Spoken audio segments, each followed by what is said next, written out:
If you've been following the Israel-Hamas War commentary online, it's very likely you would have seen Piers Morgan's interviews, debates, commentary that he's been doing on his online platforms. And I want to talk about Piers Morgan because I have to be honest, on the one hand, I find him at times he can be a voice of reason and he can provide a great platform for letting interviewees share common sense. But on the other hand, there is something that I find a bit problematic in his approach. He presents himself as being someone that shares common sense and just says what the sane people are thinking. And that's fine. But I think something that... Well, let me just identify, I think, part of the problem with him, and then I'll explain to you how it manifests in the Israel-Hamas War. I think part of the problem is that I think there's a bit of a populist element to him, where he's trying to tap into what the herd mentality is, what the dominant, sometimes the most hysterical emotion is at the time, and he'll want to ride that because he wants to get likes, he wants to be seen as the one that's championing the people. But that's a very dangerous road to go down. You can't, on the one hand, be all about just saying what's sane and common sense and moral, but then on the other hand, try to ride all the populist waves, because sometimes they're going to clash. And a great example of that is in the Israel-Hamas War.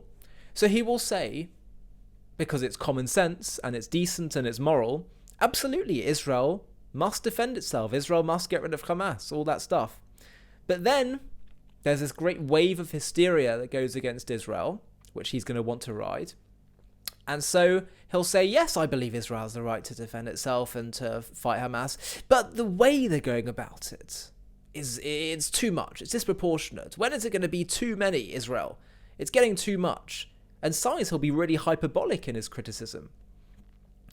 So he'll say, well, if he was in the room right now, he'd say, well, Ollie, I'm not against it, but I'm allowed to criticize the way they're going about it. Yeah, but the problem is, Piers, number one, the double standards. That you've never acted like this in terms of being so sharply critical and magnified in your focus of every single incident like you have with other wars. And number two, that Israel's conduct has been objectively far more precise, if that's your moral standard in terms of targeting Hamas, than any other army has in the history of warfare. Certainly urban warfare, and let's not forget that Hamas are hiding in tunnels, so there's actually no precedent at all for this. And yet they've managed to get seemingly an almost 1-to-1 ratio. So there's this tension. There's this tension where he's trying to speak common sense, which would side with Israel, but then also trying to ride the waves. And that's a real problem. His criticism is he's trying to basically please all people, be all things to all people, in order to get perhaps as much popularity and likes. And so we see him talking to all sides, but there's a legitimacy that he seems to give sometimes to many opinions, and the problem is sometimes they're just, quite frankly, contradictory. And I have a problem with it. I find it bothersome. I find it... I don't want to necessarily say dishonest, because he might not be aware of this, but it is just a reality that he's saying contradictory statements. Israel has a right to defend itself, but it's too much the way they're going about it. Well, if it's too much, what if you think they have a right to get rid of Hamas and they're having the most precise military strategy ever seen? What more do you want of them? A good example of this is what happened in the Rafah refugee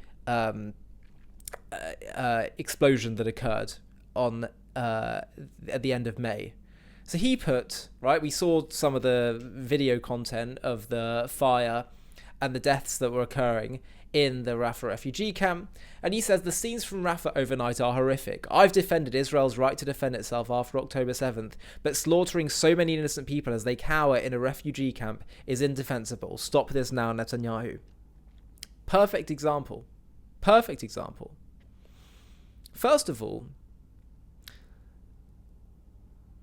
even if, I'm going to tell you the added context, but even if the added context wasn't there, of why this happened, and it was actually Hamas's fault, not Israel's fault, even then, Israel are fighting an enemy embedded among civilians, and there's going to be civilian deaths, even if Israel did target that area.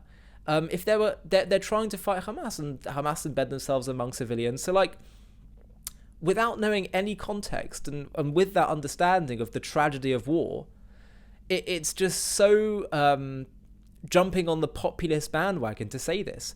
But on top of that, we know that this actually was a result of Hamas ammunitions. Israel produced a very precise strike on Hamas operatives that was near the refugee camp, because of course they are near or among the civilians. But there was a weapons cache that Hamas was storing near, that was sort of near where they were and near the refugee camp, and the explosion of the targeted explosion led to the other ammunition of Hamas exploding, and that came into the refugee camp.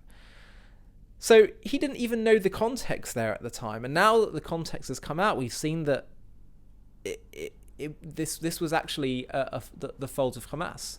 And by the way, the whole thing is the fault of Hamas, because there would be the whole war. Because there would be no suffering at all, no deaths at all, if it wasn't for the fact that the leadership of the Arabs in Gaza will not accept a Jewish state and want to see the Jewish people drown.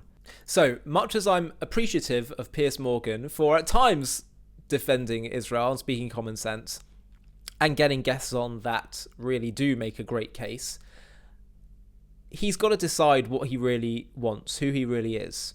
Is he a populist that rides all the populist hysterical waves just to get as many likes and clicks as possible?